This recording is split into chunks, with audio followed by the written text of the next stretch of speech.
Hello, my friends. Hello, my family. Welcome back. This is Veronica.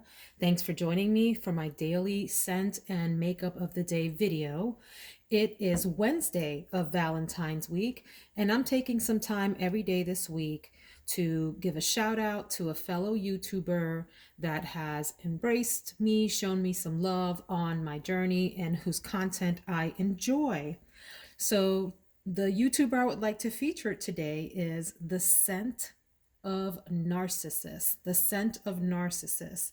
I don't remember how I came across his content. Maybe I was looking something up on YouTube and his video showed up, or maybe I found him on Instagram. I don't remember. But let me start off by saying that his content and his personality is kind of an acquired taste.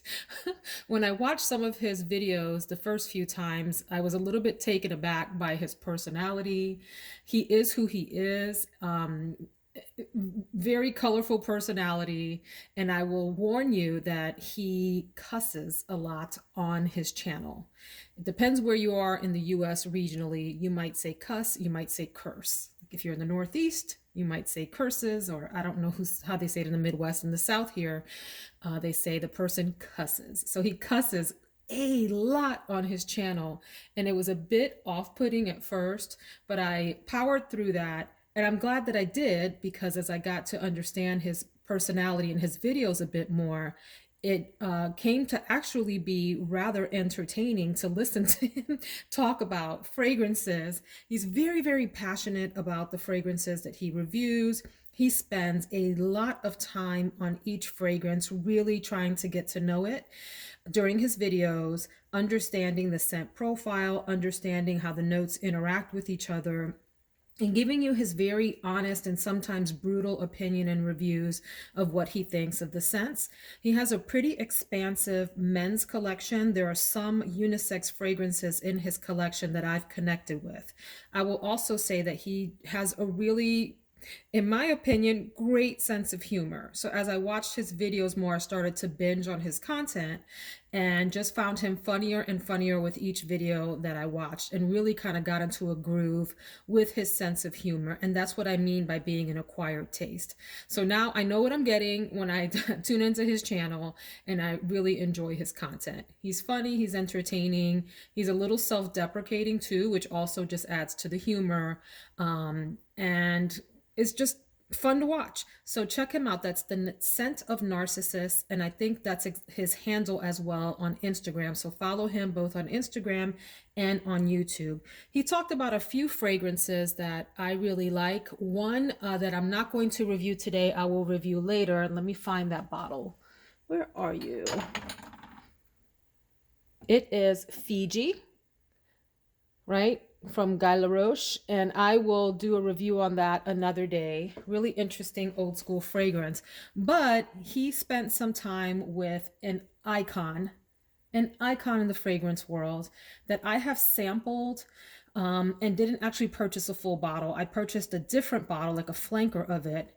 But his review of the actual scent itself, the original, sent me over to the internet to buy it immediately, because I'm remembering, yes, that is exactly what it smells like. It's a wonderful fragrance, and it is none other than Black Orchid by Tom Ford. So I purchased a number of samples of this years ago and have been going through the samples over time. It's lasted me through numerous days, the samples. But and I told myself I wanted to get a bottle, and as I started to look for the bottle, I actually came across a flanker that I purchased, and that's the Tom Ford Black Orchid Vol de Fleur, which is absolutely gorgeous. It is Black Orchid with a little bit more sweet floral in it. So slightly leaning more feminine than the original Black Orchid.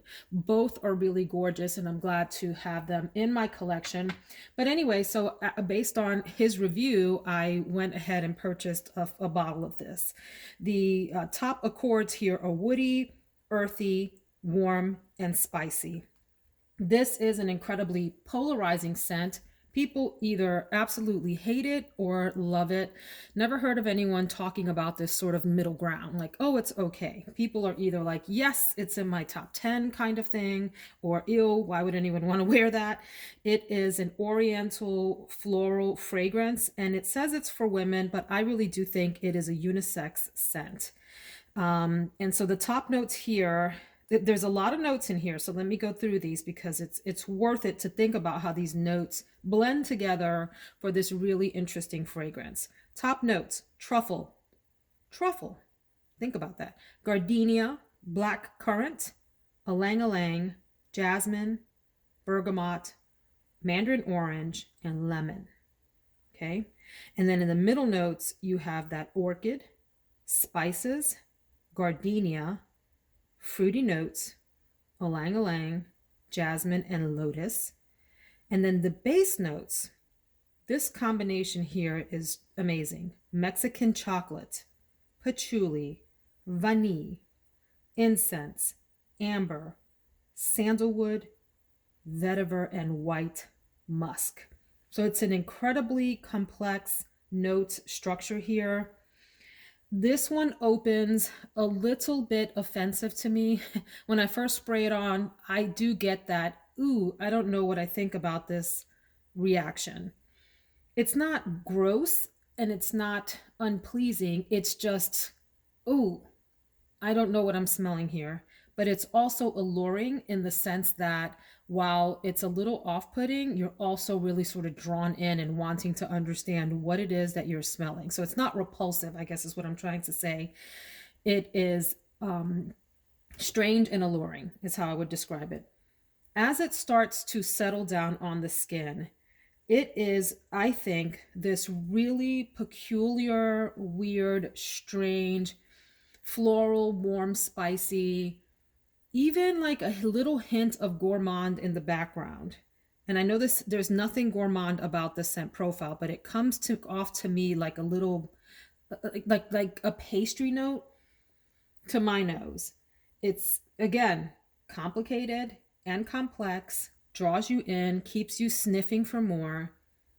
Really interesting. And then as it completely dries down into the base notes, it becomes just intoxicating combination of earthy, woody, patchouli, chocolate kind of smell. I can see why this gets the hype that it does. I'm 46. This plays well with me. I would never, ever have worn this as a teenager, and I certainly wouldn't have worn it in my early 20s or maybe even in my 30s because it's too mature.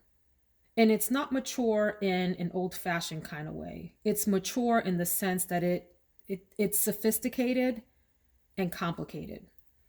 Nothing simple about this. I think this really shines well in cold weather.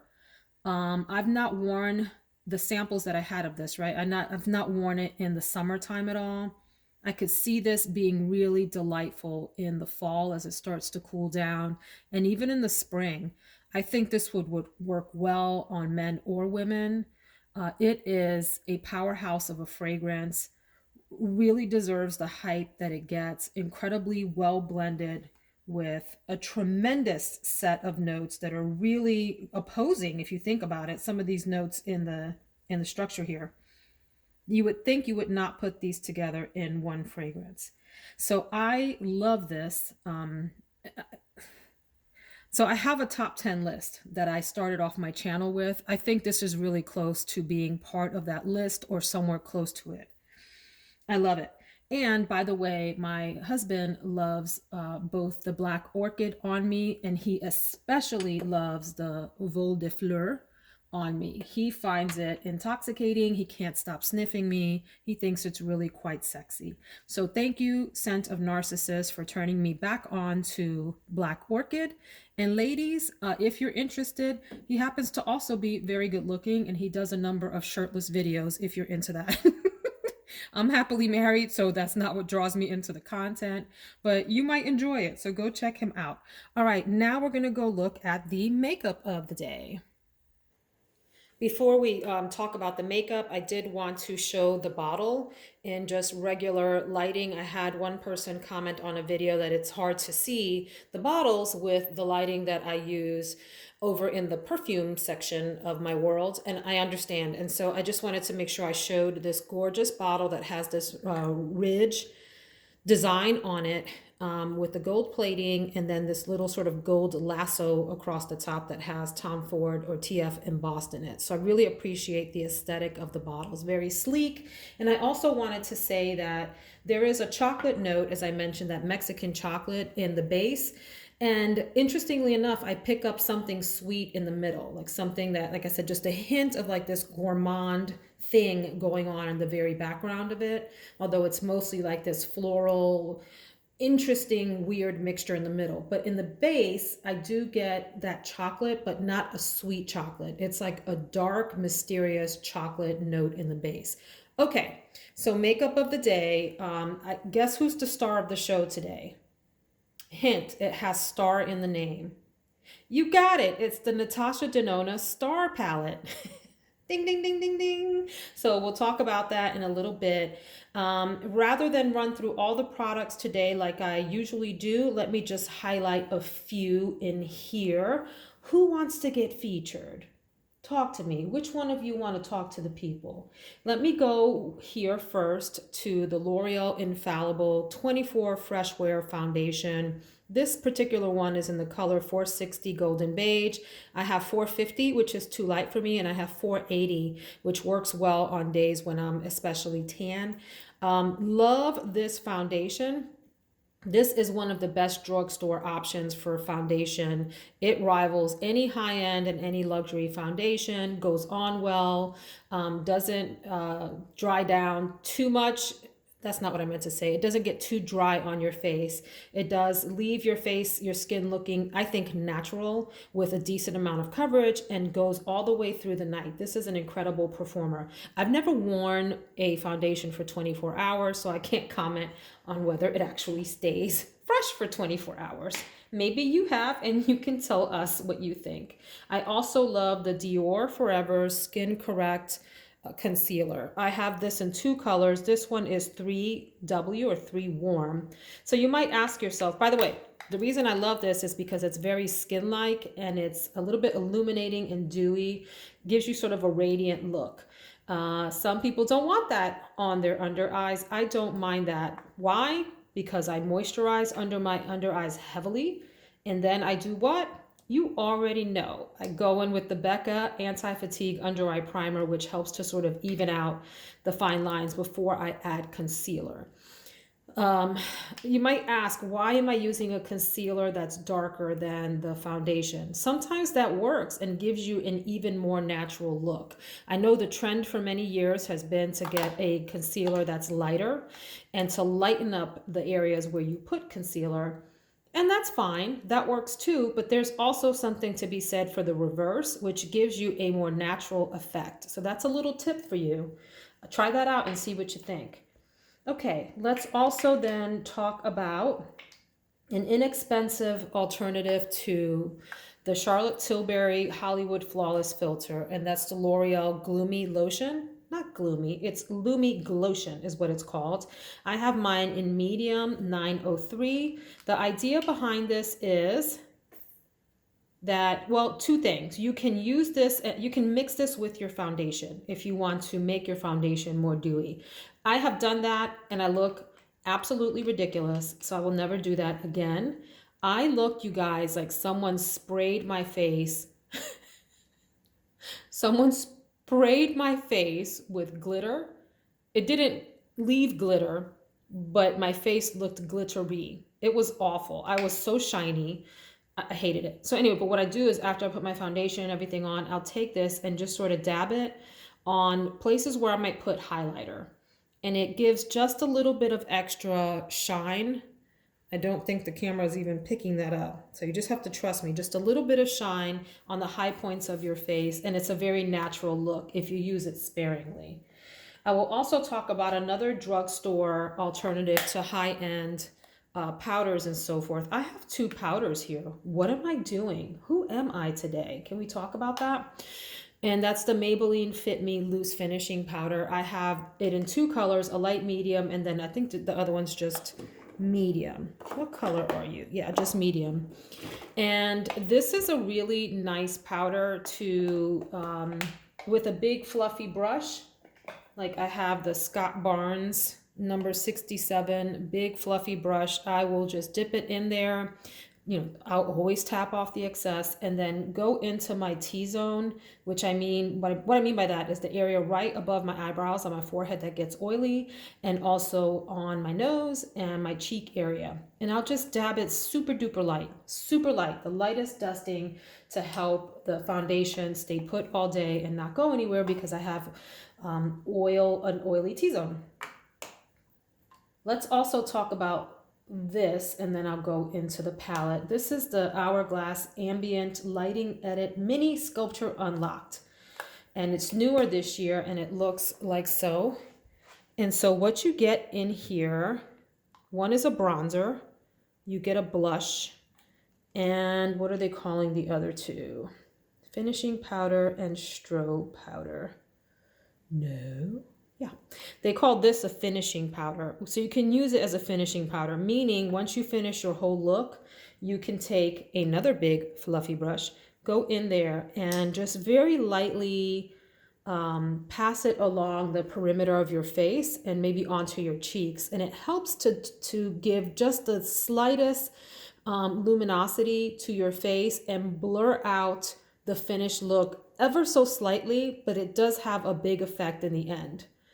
And I know that sounds weird, but you have to trust me on that. Don't go in too heavy with these finishing powders from Hourglass. A light dusting does make a huge difference in terms of the blurring effect of the entire look at the end. And then you have a strobe light powder here, which acts as a highlighter. See? In fact, I may use that as a highlighter. Did I choose a highlighter today? I did not, because I'm going to use that as the highlighter. I guess I was thinking ahead and forgot that I did. And I will probably use a little bit of this bronzer on top of the butter bronzer. Why? Because why not? It's Wednesday. Let's go in with a double bronzing. Why not? All right, I'm gonna have to put you away, Charlotte Tilbury. Sorry about you. So let's talk about this palette here. I think, you know, if you've been watching my content, you know by now that me and Natasha were tight. In my mind, she's my personal makeup artist and my trainer, my makeup trainer. I love Natasha Denona palettes. I know people feel all kinds of ways about it. Some people are diehard fans. Some people don't think it's worth the money. Other people think it's just meh, or they go palette by palette.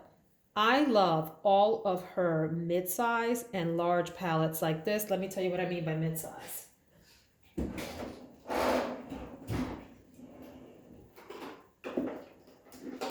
So here's an example of a mid-size palette that comes with smaller pans.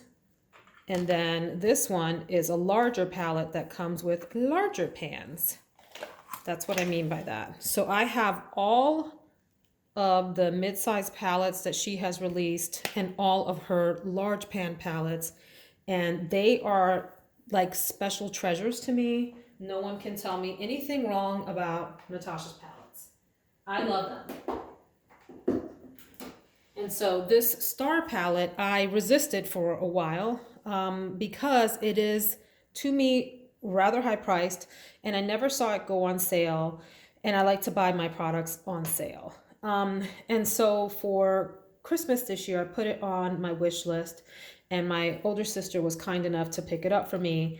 And I'm kicking myself that I didn't get it into my collection sooner, because it is gorgeous. The reviews on this are mixed, which is just proof positive that, you know, you can take reviews with a grain of salt. They're not always right, and you sometimes have to try products to see, do you like it? Sometimes I have tried products that have an absolute impeccable 5-star review and thought, what in the world is everyone reviewing? I can't stand this, or I don't see the hype, or whatever, and vice versa. I've tried products like this one that have either mixed reviews or people that don't understand what it's about, and I then don't understand the reviews because I love it. So this is an absolutely, in my opinion, gorgeous palette. It looks simple, but it's not. It's actually Pretty interesting and complicated. On this side, you have warmer tones. On this side, you have cooler tones. So it's like two palettes in one if you think about it. And I like to play in both sides. What I love most about Natasha Denona's formula is her mattes are absolute perfection. They are so easy to pick up, so easy to blend out. I rarely have any trouble with them. They're consistent performers. Her shimmers and her, I want to call them sparkles because I'm old and the word is escaping me. But the word I'm looking for is metallic. Thank you, brain, for operating today. Her shimmers and her metallics are usually pretty darn good. I have a hard time finding any other brand that has shimmers and metallics as awesome as Natasha Denona's. Maybe Pat McGrath's are right up there with her. So I really enjoy her formula overall and have rarely had any problems with any of her shadows. So I don't know what I'm going to do in terms of the look today. By the way, as I always say with Natasha Denona palettes, there's a matrix system that helps you understand which shadows to pick. And so you can go in a quad, you can go across a row or down a row, or you can go diagonal and it will give you a look. And I know that's not traditional. So for example, you have a shimmer, a metallic, and then another really sort of sheeny shimmer here. Would you put those three together? Most people might say no. However, if you watch Natasha Denona do her thing, she is an artist through and through. And you watch what she does with her models, you'll see how she'll put these three colors together in a way that someone would not have thought of and give an incredible, spectacular look to her models. Same thing over here. Who would think to put this bronzy, goldish color with this color, which is a little bit darker, but same idea, with this duochrome, bluish turquoisey color here that shifts green? Who would think? Natasha would, and she would make it look good. So anyway, that's enough preaching about Miss Natasha Denona. Let's do some swatching. I love this. Ooh, see, it's just so creamy. I put it in there and it's like I'm dipping into butter. It's like butter, baby. This is a grayish color here. Diadem. I'm just going to play around here so you can get an idea of what the color scheme is like. This sort of peachy pinky color here.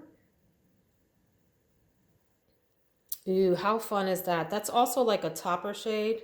What I mean by that is you can put it on top of other shadows to heighten the effect of the color, or actually come up with a third color altogether. Here's this purpley plummy color. And let's go down here. You got like an orangey, peachy shimmer there. How about the other side? Let's go to the cool side. The warm side, I mean, not the cool side. So that's like a bronzy green topaz-y color. Really nice shine and shimmer there. Let's go into this duochrome here, which is so fun to play with. See how it shifts? Gives you some green, some blue, some brown. And nice creamy brown. Let's go into this gold. This is more like a copper color. And finally, let me do one more. This one down here. Ooh, look at that. It just feels so good to put your fingers in the actual formula. If you're tactile like me, if you like creating art with substances that you can dig your hands into, these palettes are fun for that because it feels so delightful on the finger to actually go into the palette. Did I swatch this one for y'all? Let's do that one. Yeah. So anyway, that's the Natasha Denona Star Palette. I don't know what I'm going to do, you guys. I will say, if you want to see the finished look, I welcome you to join me on Instagram. My handle there is Veronica Says All. One word, Veronica Says All. I will post my makeup look for the day and link this video there as well. So I hope that you all have a wonderful, blessed, and productive day today. Thanks so much for joining. If you want to hang out again, go ahead and hit that subscribe button so we can talk about perfume, makeup, and life. Take care, friends.